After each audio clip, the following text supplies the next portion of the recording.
Nyt mä näytän, miten tehdään maailman parasta jäätelöä pätkiksistä.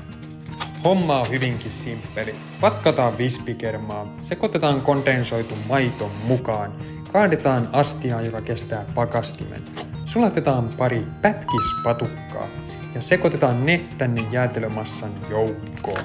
Sen jälkeen palotellaan vähän pätkistä. Heitetään ne seuraavaksi tänne sekaan. Kas näin. Ja sitten sekoitellaan kunnolla. Sitten kansi päälle ja pakastimeen ja meillä on valmista jätskiä. Kattokaa vaikka miten hyvältä se näyttää ja ette varmaan usko, mutta maistuu myös ihan sairaan hyvältä. Pätkis on paras maku, ootko samaa mieltä? Kerro.